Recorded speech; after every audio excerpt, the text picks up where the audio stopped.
Welcome to the Never Been Promoted podcast and YouTube channel. I'm on a mission to help you cut the time to all the things that are holding you back so you can unleash your entrepreneur.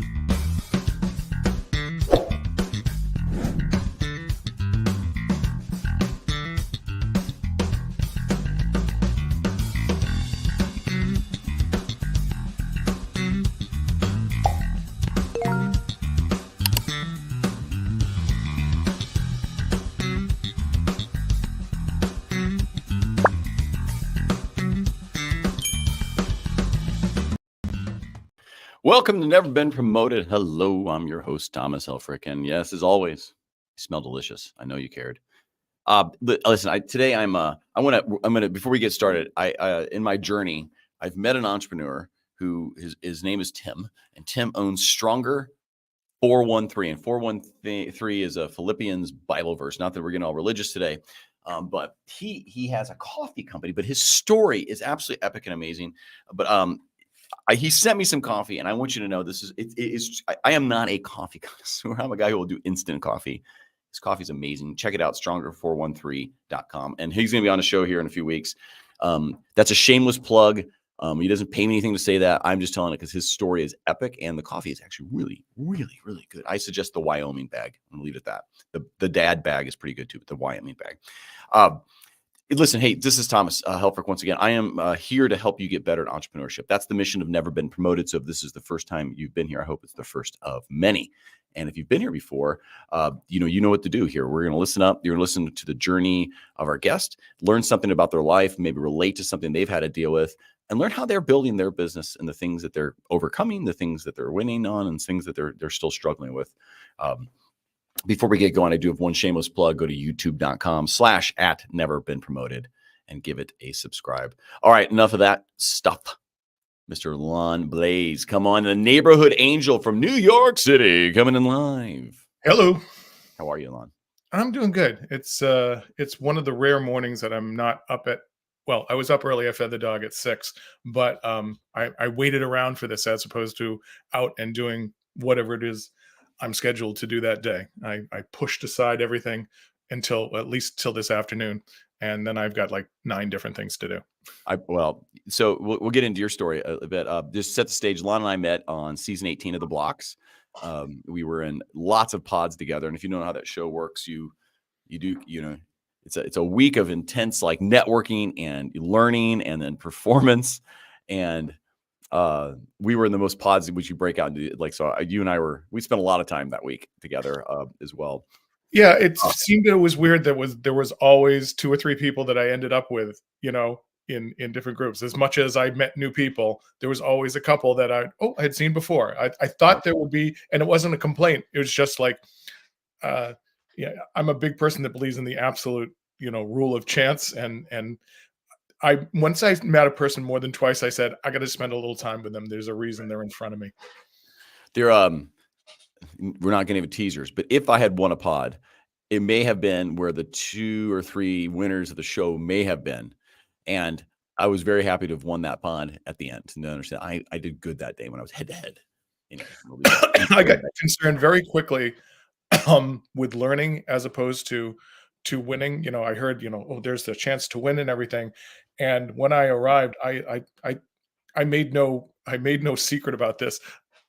I walked in, and to me, the entire affair, the first day and a half, was like me sitting in Charlie Brown's class, and all I was hearing was "Wah, wah, wah, wah, wah, wah, What wah." was wait, what was the word?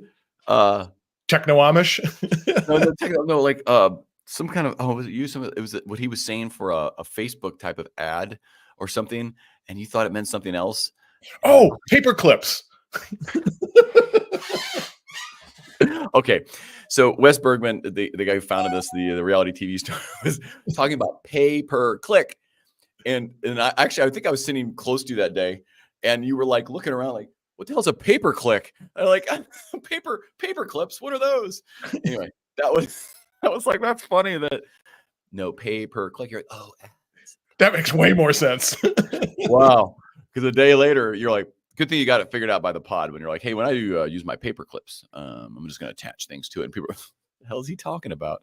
Oh, Anyway, I know. It's well, I have an acting background, and my first 3 days there were just the greatest improv exercises.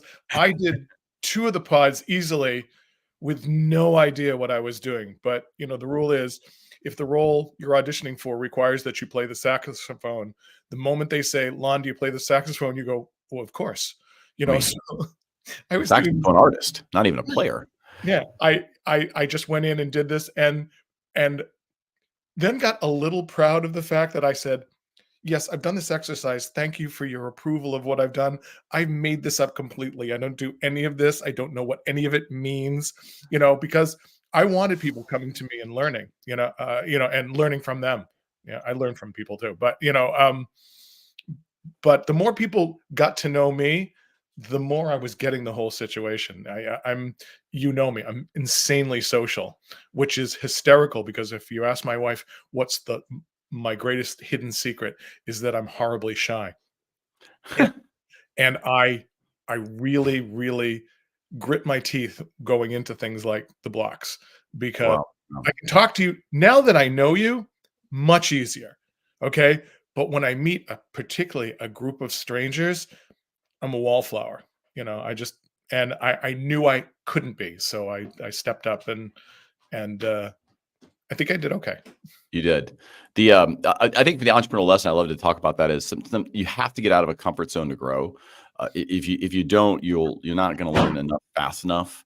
Mhm. And if you've mastered what you do and you're really successful with it, then you could probably make the argument. But what was the Q? One of the judges, Aaron Quinones, Sergeant Q, and he said yesterday, I can't think of the part of the brain that grows when you challenge yourself. It's like the one part of the brain that will grow. And athletes and military have like a large, it's bigger because they're always being challenged creative. You have to do that because it kind of keeps your brain going. So getting out of those comfort zones. I'm pretty sure at nighttime you were like, oh my gosh, I'm ready for bed, because that's an exhausting thing for an introvert, so to speak, to go and Oh, meet a bunch of I people. slept really well. Yeah. The brain was like, good night. uh, Listen, Lon, talk to me. Let's start with your story. The Neighborhood Angels, your company, and it's I was describing this to my wife today about what you do, and she, and she's like, how do you get into that? I was like, well, listen to the show and you'll find. You want to take the floor here, talk about what you do today a little bit, and then back up to how you got to it. I'm gonna kind of reverse how you asked me. I needed to create a way to make money. I'm a retired New York City school teacher, and I needed a way to earn some income because in retirement I wasn't, pulling what I wanted to and needed to. um, and I have always been the kind of person that's done a person a favor. My wife will tease me. If you ask her about me, she'll go, "Oh, he's not from New York originally. He's the guy that stands at Penn Station holding the door until everyone's gone through." It's sort of my nature to be polite. So I've always been the guy that people go to for a favor. Also, for whatever reason, I've always been a resource person. I've always known someone who knows someone, that sort of thing. Um, so my wife had been really ill and to the point of being bedridden for an extended period of time. She to this day suffers. My wife has had a migraine headache every day for the last 30 some odd years. Sometimes it lasts 5 minutes, sometimes it lasts 5 days, sometimes it's a level 3, sometimes it's a level 10. But she has one every day. And it's something that's just built into my life. And I went into the backyard and had a very loud conversation with whoever and whatever is greater than myself, however you want to manifest that. And I said, I don't know what this is supposed to be teaching me. I don't know what, I'm being punished for. I don't know what this, but you tell me what to do and I will do it. I just want my wife back whole. And about a week later, my next door neighbor, who I had the sort of, "Hey, how you doing? Nice weather" kind of relationship with, nothing bad, nothing deep, asked me to help him put away his patio furniture for the fall. And I said, "Sure." And I go to help him. And when I'm done, he goes to hand me money. And I went, "Oh, no, no, no." And I'm not thinking, oh, this is, I'm doing this one favor and everything will be solved. I just, it was off the top of my head. I said, "No, no, that's ridiculous. I'm happy to help." And he tried several more times to pay me. And I said, "No, no, no." And he finally accepted that. And he said, "Oh, thank you, Lon. You're an angel." And I thought nothing of it until that same scenario played out 4 or 5 more times in my neighborhood, where someone said, "Oh, Lon, thank you for coming along. You're an angel for helping me." Da, da, da, da. 4 or 5 times. I walk into my wife and I went, "Look at me. I'm the neighborhood angel." I didn't go, "Oh, and what a great name for a business." It was just something I said off the top of my head. A few weeks after that, my best friend, and we all have the friend that says, "You got to help me out." So he calls me and he said, "I know you're retired now. I need help with something." I said, "What?" He said, "I need to clean out an apartment." And I said, "Why are you calling me?" He goes, "Well, the guy lives 6 blocks from where you live." Oh, it was a colleague of his who passed away and left his estate to his friends, to his friends in the theater department. So all of a sudden, this guy's an executor of a will. He didn't want to do this, and he needed to empty the apartment. So I said, "Sure." You're going to spend a lot of time there, so I'm going to pay you. So for the first time, I said, "Sure, I'll take pay." As I'm cleaning out the apartment, realtors are walking through the building, and they're poking their head in, going, "Oh, now that you're moving, please consider us." And I said, "Oh, no, no, I'm not moving. I just got hired to empty out this space." And they would lean in and go, "Oh, you empty out spaces, do you?" And the first guy I said, "No, just doing a favor." Second guy said, "No, I'm just doing a favor." Third guy went, "Yeah, it appears I do." And that's literally how I started. Talk about, the whole MVP thing. I Before I even knew what the product was, I told the public that I had a product. You know, Well, I it's and listen, and you did it out of, um, you fell into it, and so to speak. But that's how sometimes you find a business is you're just good at doing something. It fits your personality. It fits the time of your Okay, life. I'll reference my wife often. My wife teases me and she'll say, "I cannot believe that you turned the Girl Scout that you are by nature into a business." And she's absolutely right, because there's sort of the end all be all is the joy that I mean, there are a lot of people that are upset and all this, but a lot of times I just come in and I become like this sort of by proxy family member, and I get, and the whole neighborhood angel, the name is perfect. It's like, okay, we're all going to calm down. Everything's going to get solved. There's going to be problems, but we'll get through them. And it's my nature to just go, "We'll be okay. Don't worry.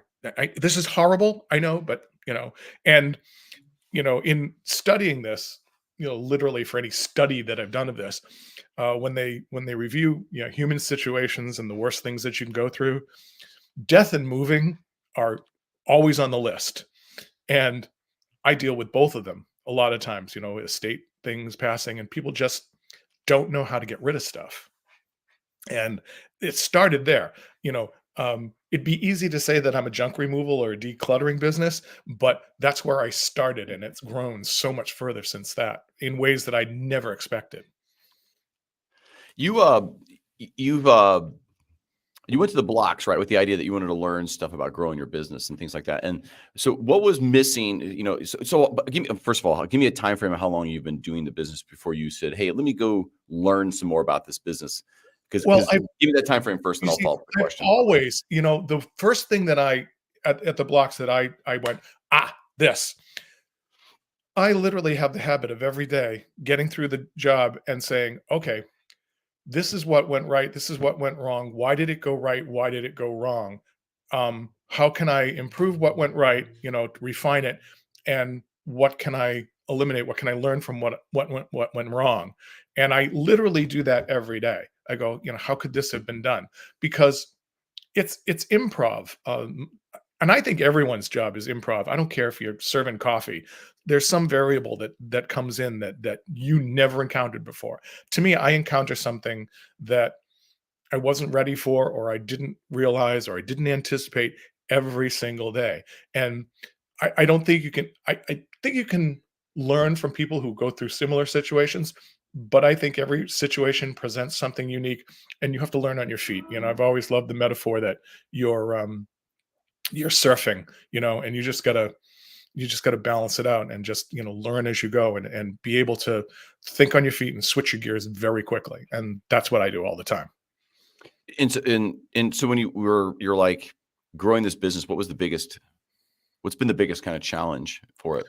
The fact that, well, like I said, people are so emotional doing what they do, and they will tell you that they absolutely want something. I once met a designer. Went through the same thing. They'll say, they were discussing a kitchen being redesigned, and the person said, "I want this motif." And then the person brought in all the elements that would have this kind of motif, and they were like, "Well, I don't like this at all." Well, you had to learn very quickly that just because someone says they want something, what they're describing often isn't what they want. It's either what they think they want, or a misnaming of what it is they want. So I always ask a lot of follow-up questions when I go in, and I give sometimes too much information. But I do have a background as an eighth grade English teacher, and I find that you cannot give people all the information that they want and ask for immediately. They become swamped. I have learned very quickly to give them a little piece of information. And the moment I see the head kind of go like this, I'll go, and then I know that what it is that they're looking for clarification of. To me, I just clarify all the time, because Yeah. they'll just, I'll say I empty the apartment, and they've got an image in their head of what that looks like. I have to tell them, well, that's not exactly how it goes, and they have to not only hear that, but they have to synthesize it. They have to understand what it is, because a lot of times I'll get to the end of jobs and people go, "I had no idea." And I went, "Yeah, I know." Do you struggle with scale on this? I mean, because well, two parts: scale, and if you pop, a disc out, what happens? The Um, bit well, very honestly, I scale be damned in the beginning, because no matter what it was, if in the beginning, if there was a sleep sofa and it had to come down 3 flights, walk down, I figured out a way to how to do that by myself. Then I found a way to have other people in to do it for me. I am now, again, I teasingly say, I'm now more and more the pretty face of my company. I'm still doing a lot of physical. I did a full physical day yesterday, not planning to. See, that was the other thing. I had to think on my feet. My wife had an appointment. My wife had to be, uh, really cool and really special, because I had the dog with me, and my wife was sitting there holding the elevator while we were pulling stuff down, because the elevator didn't act like every other elevator that I ever worked with. You had to hold the button, and it was just nuts. And my wife just came in, and I don't know how I would have done it without her, but she was there, so I did it without her. I did it with her, and it worked. Um, um, I am every time now I encounter a thing, not only do I have a solution, but I now look for 4 ways to create that same solution. So if I need another pair of hands, the minute I have a new pair of hands to help out, and I'll explain what I mean by that, I look for the next pair of hands to help me out. I now lateral work to people. I am as much a referral service as I am a clean out service by itself. People will come to me and say, "I need someone to empty my house." I have 2 or 3 crews. They are not my employees. They are people I refer. When I first started this, I would get the apartment empty, and this is where the business has gone. Um, Once I got a place cleaned out, they'll go, "Oh, it's really messy. Can you clean it? These 2 back rooms are awful. Can you paint them? There's this thing that needs to be repaired." And I would paint, and I would repair, and I would do this. And, I just look, whatever it was they asked of me, if they asked me to play the saxophone, I said I did, and then I would learn to and do it. The only other things that I would not do really are really specialty crafts like plumbing, electricity, things you need to be licensed for, that sort of thing. They have to be really well versed in. I can do a little carpentry. I can do a little painting. But now when someone asks me for those things, I'll go, I have this guy, call him, call her. I should be fair because as many of my vendors are females as males. And they'll go in and they make their own deal with them, and I just get a cut of what people send in. So I have now sent people, yeah, plumbers and electricians and carpenters and painters and stuff. But I got someone a singer for their wedding the other day. I've gotten people hairdressers. I sent someone to my wife's seamstress. I was in someone's basement once and they said, Lon, you wear glasses. Do you know a good optometrist? And I was like, wow, the things I'm being asked for. So now I make it a point to know the best whatever that everyone knows is. Well, I mean, You I look at your business, right, as it's a vetted local service of anything. So it's like you literally could just go around your neighborhood to start and be like, you should get on the neighborhood angel directory. Yeah. And then your business model is those vendors are just paying to be there, and it's free for every customer on the planet to go there. And they just say, hey, these are all within a mile or 2 miles or a few blocks in your case of where you are. I've just done that in a very, very I always say, people ask me in Tulsa, what's my social media campaign? And I said, business cards and shoe leather. That's And literally driving's the yeah. other one.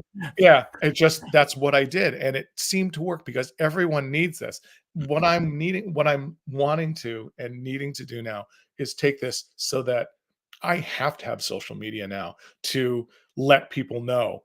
And then I'm also, since Tulsa, trying to find yet another guy that carts, yet another guy that does repairs, yet another guy that picks up scrap metal, that sort of thing, so that I can handle the bigger business that social media will bring me. I'm as afraid of social media as I am in need of it, because I know I'm going to be able to. I'm going to have to say to certain person sometime, which I rarely do, can't get to you. Well, I mean, that's a good thing, but for what it depends what kind of business you want, right? And I think one of the entrepreneurial lessons I'd say here is you have to know what you want to go become. If you're trying to become the next Task Rabbit or something, whatever it is, like whatever the competitor of a major thing would be, then that's one direction of how you would do that. But if you're just saying, listen, I just want to build a sustainable business for my life, and if once I'm gone, I don't really honestly care. I hope someone picks it up. Maybe I'll find somebody. Then that's a whole different approach and model. And you may not need social except for Facebook, and just say, hey, this is what we do. And if you're in the area, join the community. And then when you have a need, you ask here and I find somebody for you, or someone says, hey, I do that. Right. And another big thing that I do, which is such a non-social media thing, although it's very social, is I go to street fairs and festivals all the time and put up a table. And I used to say that I lots of different hooks into my business. I always say that I do everything that husbands and sons and children promise their wives, mothers, and parents is going to get done, but never does because they're too busy, too tired, don't know how, don't want to, or need a hand doing. And I will get them. I used to sell myself to the wives and mothers and parents who weren't getting, done by their family members what needs to get done. I started selling myself to the husbands and sons who, I'll say to you, listen, your wife may ask you to clean the garage, and you may be the nicest guy in the world, and you may be perfectly capable of cleaning the garage out, but you're not going to do it how and when she wants it done. So you will have done it wrong. So why not hire the angel? I'll come in and do it exactly the way she wants. She's happy. You're relieved of that job. I get paid. Everyone's happy. And it works really I well. like the idea of she's told me to do it. I take my side cash. I hire you to do it when she's out of the office. You got to be out here by 3:00 and leave no It's funny trouble. that you bring it up. My wife's out of town. Come help me do the garage, And what I love 100%. is, I mean, if I paid for it, I'd be like, that's the smartest thing you could ever do. Is like, well, I really busted my ass. That's why there's 15 beer cans in the corner over there. what I will tell you is that many husbands get away with it. Many don't. The But moment who cares? If it it's gets done really accomplished, well, I'm outsourcing. I don't buy it. Yeah, but what you got to be careful of is when you're like, hey, well, why don't you go do the basement now? Right now, you're like, Yeah, no, I need you to go out of town. I can only work when you're gone. But I love working with clients too, because what's the old adage? How much do you charge, Lon? Well, I charge $100 an hour. But if you help me, it's $200 an hour. If you because help me and not capable and you talk but too much. but a lot of times people go because the customer trips you up. And while that's true, in my business, what it is they'll I'll be cleaning out the house and they'll pick up this coffee cup and they'll go, "Oh, it's my coffee cup. Lon, did I ever tell you about the coffee cup?" And I'm like, "No, do tell." It's 100 an hour. I'll sit here and drink coffee with you. Yep, Regards. absolutely, and it happens all the time because people get there are larger junk removal companies that one of the things they say is, point and we'll carry it away. I said that works really nice if you're working with one person. If you're working with a couple, they are not pointing at the same things, and there's Or a the whole same direction. psychological. Yeah, and I can convince you to get rid of things that your wife can't, and I can convince your wife to get rid of things that you can't. You know what I mean? Here's the rule, I think, in junk removal or just in general. If it goes to an attic, you're just making it more difficult to throw it away when you move. Right, absolutely. And if it goes to a storage room, that implies it's used once a year. And so if it's not used once a year, or it's not a keepsake, meaning like kids' art, wedding photos, I don't know why Yeah, those would ever go in an attic anyway. If anything ends up in the attic, leave it right. for the next owner. The minute you force that decision, though, it gets people go into lockdown. It's like, "Don't tell me I have to get rid of this," and I'm like, "Okay." You hoarder. And there's a set of language that I've learned over these 9 years that I'm gonna say this, but I'm not gonna say it on day 1. I'll say it on maybe day 6, kind of thing. And there are people that are tossing me the keys to their homes and say, "Get it empty. See you in a week." And I never see them again, until they come and pay me. Other people, they're like, "Oh, you're gonna take that out first?" I mean, they question everything because the contents of their home, it's like your car. The reason you have road rage is because you're the king, in that dominion. That's your kingdom. Well, same with people in the house, and when a stranger comes in going, you probably really don't need this, they get really offended, even though that's exactly what they've asked you to do. Well, It's exactly. I think sometimes that's a good piece is when you're setting your model up, you could be like, hey, to make this most smooth, red Oh, yeah. tag the things you want removed, and I Yeah. need you to leave for the day because you're going to get too emotional attached and you're going to cost yourself an extra $500 because you're going to Right. delay stuff. And if people hear like, oh, okay, like just be certain on what you put red and say Yeah. goodbye. Well, the other thing is, there are people that sit around and people take things away, and they'll go, "I don't like that person that's taking this item that you don't want anymore." I literally have run into that. She go, Can you tell them to just leave?" And then I'm a police force, just like it's wild.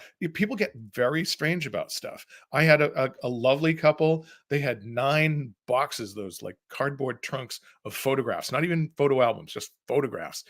And they were going into an assisted living place, and they were like, "I don't know what to do with this." And I said, "I found someone that scanned all their pictures." Yeah, there's a place now with kids art. You could just send the whole thing in and they send you a digital Right. record of it. Okay. And that works great, except for human nature. I got all those things done. And then they wanted to take those 9 boxes of pictures and put them in storage. I get that. That's one thing I think. Find a kid's house that put in the basement, the corner. Like you guys, are the ones who are going to benefit from this when you're going through and like, oh my god, look at this picture of grandpa. Like Yeah. that's fun. Yes. You don't typically throw away pictures of things and like that. Like you get rid of the ones that are Yeah. shitty. They went But into assisted living. I helped them buy the biggest like frame, like hanging frame, and they play their pictures all the time. So now they see their pictures oh, all the that's time. awesome. Yeah. That's actually cool. I will tell you, we somehow on one of our TVs, there's a playlist of pictures. I'm like, I don't know what's in there, but they're old, like 10 years. So I have no idea how it's gotten to this TV. And I'm like, I'll walk by sometimes and see like my kids, like 2, 3 years old. I'm like, oh, and like, pop a tear out. I'm like, all right, Right. I got to keep going. Right. I got to get through Well, this. the lovely thing about this is they had that even when the TV was on, and they said that they liked that. It worked really, really well.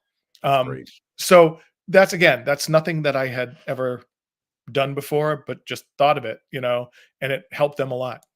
Where do you want to go with this business? Like, so what's your, start with kind of like where do you want this to end or where do you want it to go?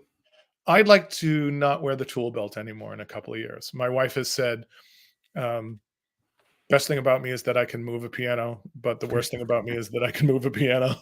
Um, I just um, snorted for those listening. and That was me. and that's right too. I lift things sometimes, and I'm going, I'm getting too old for this. You know, I reach the end of the day. I just don't repair like the 20-year-old me did. So I don't spring back. I can still party like a rock star. I just need 4 days of recovery now. I could party like a rock star because I stopped drinking. Yeah, That's why I could stay up at least till 10:30 now. It's amazing. I never drank until I was 44, Oh, that's a good time to start. That's a and better time to start. yeah, but I don't. I went, okay, I experienced this, and then I kind of don't much at all. Every once in a while, I have something. Yeah. Well, Um, so you wanna not wear the tool belt. What's your what's the obstacle to do that? Is it changing the bottle? Is it saying no to no, people? it's just people find me now. It's great, because I'll just I my first question is once they introduce themselves and their situation, I'll say, "How did you hear of me?" And I'm really, really doing 6 degrees of separation from clients. A client who begot a client who begot a client who begot boom, boom, boom, 6 layers deep, which is really good. It's just not everyone's moving out of a house every day, so I need more clients. Um, in order for me to handle the more clients I need, instead of working the whole job and getting paid for the whole job, now I'm getting paid a sliver because I'm sending a crew out and the client is making their deal with that crew. Mhm. And then they give me a piece of what's going on. So I need lots of pieces now. So I need more jobs. Yeah. So I need to And get you and out. you gotta make and then the risk comes, right, of you gotta know the vendors so your brand isn't wrecked by their bad work. Right. And which is why I don't take people on quickly. I'll take them, like one job, that sort of other. And then what's really wild is that my process for cleaning out a house, I think I told you, I save the client a whole bunch of money because basically what I do and have from nearly the beginning is the first thing I do is I assemble an army of people that provide the client what they need for nothing. In that you have a house full of furniture that you need gone, it can get, if you throw it all in a truck and go to a dumpster, it's a very that's a very big price. You got labor, you've got carting, you've got dumping fees. That's a lot, and a lot of time and such, because it's a crew of 4 or 5 guys, maybe. What I do is I come in and take pictures of everything in that house that doesn't need to die, and I send those pictures to charities first. And I find, it took me a while to find the charities because not every charity is going to pull up with a truck with guys to take the stuff. A lot of them say, "Oh, take this stuff, and we'll take these 3 items, but not this." So I found one charity, and then I found another. I have one charity that outfits public housing units in New York City, and they always need desks and dressers and twin size beds and lamps because there's no overhead lighting in public housing units. And they take all that stuff, even if it's broken. And they come in with a truck and a couple of guys and they take it. I'm drinking coffee. The goal is for me to drink coffee on the job more often. That's I look at yours and I think we discussed this briefly maybe when we were, but of a model where you just finding other people, other neighborhood angels, and that could be like a religious, like a organization that takes, hey, listen, you get a mile radius, and yes, your role is to find the right people around there, or their role is to be the center of that, and you're just driving traffic so they can do more good for their neighborhood, and yeah, have them pay you like $1,000 a year fee to be able to, is a way for you to like facilitate this drive, so they're doing more good for the community, yep. and then you're trying to find 100 of those throughout maybe the boroughs, right? Like you're just kind of expanding. Hey, I your think I'm doing neighbor all indoor this. I'm doing it street. very slowly. One of the other things, that very first house that I cleaned out, um, I wasn't finding charities fast enough. So what I would do is I would go home for lunch working this job because I knew I had a month to do this job. So I do jobs in like 36 hours now, but I had a month to clean out this apartment. So I took the month because it was literally just me. So I would go home for lunch and I would fill my car with stuff, perfectly nice stuff. I live on a main drag in Queens. And so I would take that stuff, and at the time, I would put it on my curb with a sign that said free. I would walk in the house, I would make lunch. And when I went outside to go back to the job, all that stuff was gone. And I was like, oh. So what I started doing was 3 or 4 trips a day with stuff from that apartment that was really nice, putting it on my curb, and it would disappear. Then I realized that some of the people taking the stuff were the same people time against time against time. So my first thought, because it's my nature, I was like, oh, these poor people, they need these things and all They're this. selling it. Yeah, they're selling it. And Right. I'm like, that's perfectly fine because they're taking away stuff that's the client would have to pay for. Okay. But then I got the idea is why don't I just tell them that I have stuff all the time and they can just come to the house directly? So now I don't have to load the stuff into the car. I don't have to lift stuff anymore. And I have, we call them picks. And, as opposed to a garage sale, I have an email list now of like 318 people. And I say, hey guys, here's the address, here's the time, here's the date. Come and take whatever you want. And they descend on the house and they take stuff that I never realized people would It's take. like it's like the private network Craigslist. Yeah. Yeah. Absolutely. And because people don't want strangers in their house. And what I have to tell the client is, I said, these are people with whom I have a relationship. I see them all the time. Does that add a level of risk though, where you have to carry a different level of insurance because if you're inviting, and not that somebody might be, but let's say it's a bad actor of that and they take a few things they shouldn't have. Well, Is this that is on the you? thing. You know what I mean? I, Like, I make people sign off on the fact that everything that you want in this house is gone by the time we do this. oh, because Or, it's not like you do a few things. You're saying clean it out. yeah. Right. Oh, yeah. No, no, no. If it's a few things, I'll send a truck and a crew, they'll do it. And that stuff will get either taken to the charity or the charity will come directly. And people never have a problem with the charity coming to their house and taking off, the bedroom set that they no longer want. Because I do spot smaller size. People want to get rid of one or two things, you know.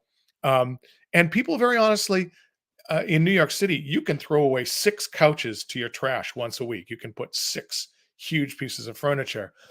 That's They just crazy. don't want it to die, and they're willing to pay me a little bit, so what I try to do is make that little bit as little as possible, and in my feeling is in doing the tragedy, no one ever comes to the picks and takes one thing. They Yeah. come with the intention of taking one thing, but they take 3, they take 5, and, it just sort of builds from there, and then you get 2 pickers, and they're looking at each other. They take stuff that they weren't gonna take just so the other Just a guy doesn't FOMO. get That's funny. it's hysterical because but, there are people there's a whole set of people who are, you know, not rich, and they come in and they'll take a half a bottle of Windex. I have guys that are just like, handyman, and they'll take all the half gallons of paint, which I would have to like dispose of, taking them to a special dump, that sort of thing. They just take them. They take stuff that I boxes of wires are the things that have caused the most problem. Like, oh, I really wanted that. It's gotten good enough now that the pickers argue with each other. So I've come up with new rules and everything, because of like I was made a pile of stuff over here and someone went into my pile. I went, you want stuff, fill a bag, take it to your car, come back, Yeah. and they're like, yeah, but I'm gonna miss stuff. I said, you're always gonna miss stuff, It's and I free, said, dude. and the Quiet. next time there'll be more. Like people and now my charities, it's like they'll scoff at the newbies doing this because they'll be like, oh, they're complaining about the things I used to complain about. You know, if there's a toaster there and you really wanted it, don't worry. In a week, there will be another toaster. Not to worry. You don't need to be a jerk about it. There'll always be Right. stuff. Well, you clearly have a passion for this. So just conscious of time too. If there was a question I should have asked you, but I didn't, what would that question have been? Um, I thought long and hard about this. I think the question is, what do you need to do to make the social media aspect work for you? And we've talked about this is that like, the fact that I know how to turn on a computer and send an email is a wonder of science. I am just not, you heard me say the term before. Um, uh, a friend of mine once referred to my skills as being techno Amish, and I would say, They may have more skills than you on that. right. Well, what's hysterical is I always say, hey, hey, hey, hey. I'm like at least techno Mennonite at this point. Right. Okay. Techno Gentile. Yeah. Um, So I've evolved, but I like just even since being back from Tulsa, I went to like just I get really frazzled. I think I need a person that I can speak my language to, who can translate it into social media. It's the Yep. place that I need to spend money, or literally, you know, um, when Wes told the story about the guy that helped the guy get his crap together and helped him like clean up his place and got him in shape and that sort of thing. And then they switched and he provided all these services. Mhm. I'm not averse to that. I would really, I'll go somewhere else in the country and help clean out 3 of your houses for that sort of thing. I need a system that I really, really understand. I use an Apple computer because it's the most user friendly, because, you know, this stuff has always baffled me. And my wife is worse, and she'll admit to it. I'll say, go to the drop down menu, and she won't go, what's the drop down menu? She'll say, why? And I'll go, what? Like, And you're like, okay, just close the computer. Let's just go yeah, back. yeah, exactly. What's a And computer? Okay, never mind. We're out. I'll do it. Yeah. I I'll tell feel you like, what. The good thing is, I know a guy. okay. I know a guy for you. Listen, Lon, thank you so much for coming on today. I'm gonna put you in the what I call the periwinkle room, because I think it's blue here, but it comes out a little more periwinkle when we're on camera. Thank you for coming on today. I appreciate it, Lon. I really appreciate it. This is the kind of thing that, like, you talk about my comfort zone. I am absolutely not comfortable doing this. Even though I have an acting background, I've sort of rarely ever watched anything that I've ever done. I don't like looking at me, and all I've done for the last half hour is look at myself. So, There's 2 types of people in this world: those who yeah, look at themselves in the Zoom and those who don't. yep, absolutely, I'm a absolutely. look at myself kind of person, only because I'm always seeing if there's things popping up or my camera's going crazy. But that's a different thing. Lon, thank you so much. I'm going to come back to you until we'll talk here in just a couple minutes off camera. But thank you so much for coming on today. Lon is a great guy, and if you would like to become a neighborhood angel and know how he did it, maybe it helps him further his business model a bit to expand. And maybe reach out to him and say, hey, I want to do something like this. How did you do it? Maybe he can coach you through it. Maybe you can just kind of become part of their network. And if you're in New York City in the Queens area, I mean, you should definitely reach out, because if you need someone to grab your junk, see what I did there? Oh, felt good. Give you a handful there, didn't I? Wow. It continues, just continues. Right now, you should be probably a little bit giggling. Probably have to pee a little bit. It's that fun. Thank you for listening. Our mission clear. I want to help you get better in entrepreneurship. Get better by cutting ties to all the shit holding you back. So stop holding on to stuff. Stop believing things you don't need to. Start getting out there and become a better entrepreneur, a better person, and enjoy it. It's fun. Thanks for listening. Until next time, I'll talk to you soon.